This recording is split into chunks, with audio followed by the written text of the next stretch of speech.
بسم اللہ الرحمن الرحیم۔ پاکستان اور یہ جو انڈیا کی جو جنگ کی صورتحال بنی ہے، دعا ہے جو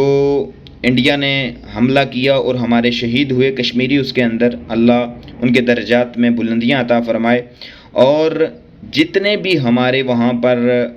LOC پر حفاظت کے لیے ہمارے جوان مقرر ہیں، اللہ رب العزت ان کی حفاظت عطا فرمائے۔ قرآن مجید کا ایک خوبصورت پیغام آپ کے ساتھ شیئر کر رہا ہوں کہ جب کافروں کے ساتھ مقابلہ ہو جائے، جنگ ہو جائے، تو پھر قرآن ہمیں کیا حکم دیتا ہے۔ قرآن فرماتا ہے فَإِذَا لَقِيتُمُ الَّذِينَ كَفَرُوا فَضَرْبَ الرِّقَابِ، کہ جب کافروں کے ساتھ تمہارا آمنا سامنا ہو جائے، جنگ ہو، تو فرمایا کہ ان کی گردنوں پر مارو، گردنوں پر وار کرنے کا حکم دیا گیا ہے۔ حَتَّى إِذَا أَسْخَنْتُمُوهُمْ فَشُدُّوا الْوَثَاقَ، فرمایا کہ جب تم خوب خون ریزی کر دو، خوب ان کا قتل کر دو، اور جو کچھ ان کے تمہارے پاس لوگ ہوں پھر ان کو قید میں رکھو۔ اب قرآن مجید کا حکم اگلا یہ تھا، قرآن مجید کی آیت موجود ہے لیکن حکم اس کا منسوخ ہو چکا ہے کہ جو تم نے قید کیے تھے یا تو احسان کے ساتھ انہیں چھوڑ دو یا ان سے فدیہ لے کر چھوڑ دو، لیکن ہمارے نزدیک یہ دونوں حکم جو ہے منسوخ ہو چکے ہیں۔ اب حکم یہی ہے کہ ان کو خوب قتل کرو، اور جو بچ جانے والے ہیں ان کو قید کر دو۔ دو ہی چیزیں ہیں، دو ہی صورتیں ہیں، ان کے ساتھ جنگ ہو جائے، خوب ان کا قتل کیا جائے، اور جو قید میں آ جائیں ان کو ہمیشہ کے لیے اس قید خانے میں رکھا جائے، قید رکھا جائے۔ یہ نہیں کہ ان کو چائے پلا کر واپس بھیج دیا جائے۔ اس لیے مسلمان اس کے اندر شہادت کا جذبہ ہوتا ہے، اگر تو وہ شہید ہو جائے پھر بھی کامیاب ہے،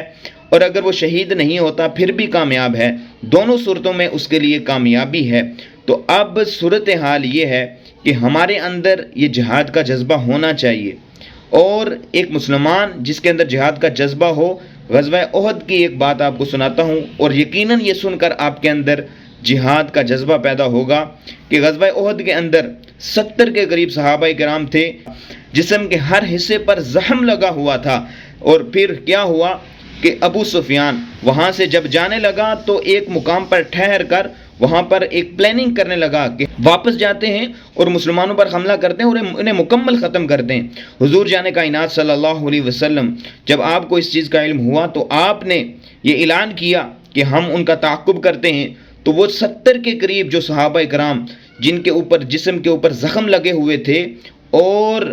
وہ چلنے پھرنا بھی ان کے لیے مشکل تھا، اس کے باوجود جب حضور صلی اللہ علیہ وسلم نے یہ اعلان کیا تو وہ 70 کے 70 صحابہ کرام جو تقریباً اتنے تھے تعداد میں، وہ تمام کے تمام جسم کے ہر حصے پر زخم لگا ہوا ہے، اس کے باوجود اٹھتے ہیں اور اس جنگ کے اندر کفار کا تعاقب کرنے کے لیے چلے جاتے ہیں، اور حضور صلی اللہ علیہ وسلم اس حکم کی تعمیل کرتے ہیں۔ پتہ کیا یہ چلتا ہے کہ مسلمان اگرچہ وہ جسم اس کا مفلوج ہو چکا ہے، لیکن اگر جذبہ جہاد ہو تو وہ میدان جہاد میں کبھی بھی بزدلی نہیں دکھاتا ہے۔ اور اسی پر علامہ اقبال نے بہت ہی خوبصورت شعر لکھا تھا کہ یہ غازی یہ تیرے پر اسرار بندے، جنہیں تو نے بخشا ہے ذوق خدائی، دو نیم ان کی ٹھوکر سے دریا و صحرا، اور سمٹ کر پہاڑ ان کی ہیبت سے رائی۔ اللہ ہمارے مجاہدین کو سلامت رکھے اور ہم سب کو جذبہ جہاد عطا فرمائے۔